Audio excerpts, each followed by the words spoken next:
This is Sports Chat with Nat. I have said from the beginning that I think he got drafted so late because of his mouth. His mouth, there's a way to say that my work ethic, I'm working one-on-one with Tom Brady. I work really hard. I got a strong work ethic. I'm really strong. Other than y'all don't like my daddy, so it's a problem with our name. And I done done all of this. And yeah, okay, you did some stuff, but you ain't the best college quarterback ever. You know, he's not the first son of an NFL player getting into the league. We have multiple kids who's done like that. I think the difference is that his is more of a prime time name that most people know of and stuff. Nobody was doing the same thing when Bronny was trying to get in, but also at the same time, Bronny don't want to play in the league.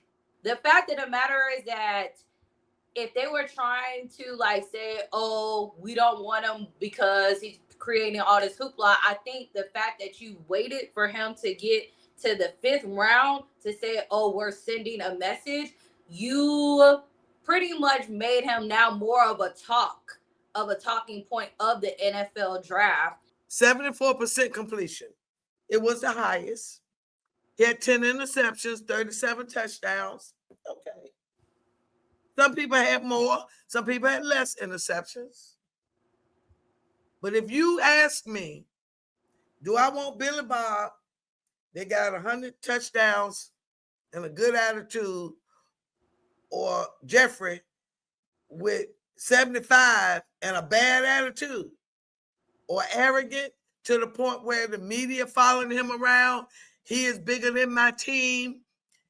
He's everybody there to interview him, not my team. I don't want him. I don't want him. It's a distraction in itself. When we've had great prospects that have drafted lower, it's usually because of an injury or off Right. like off camera issues, which is usually them drinking or some like type of legal thing like that.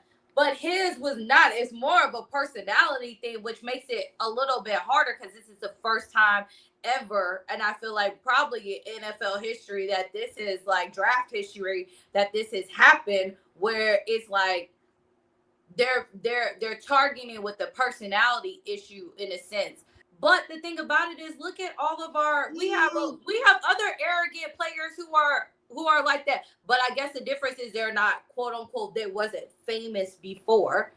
Some of our older like veteran players, even some of our Hall of Famers, if we would switch the times and they were like in camera, like all the media, social media and all this stuff was out, like videos and stuff like that, do you think that we would still have any team like T.O., Ocho Cinco, Antonio Brown?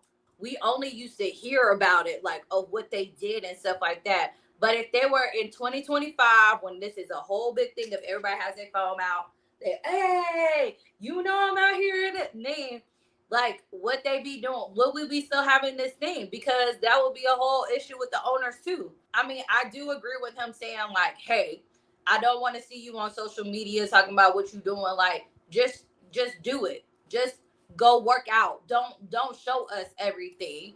And that's not just towards Shedeur. That's to all of the draft prospects. Like he said, it don't matter what number you got drafted at.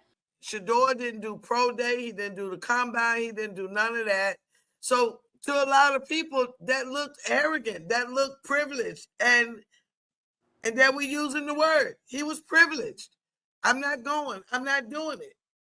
And I think all of that rolled up in with the arrogance. I think all of that cost him. I do.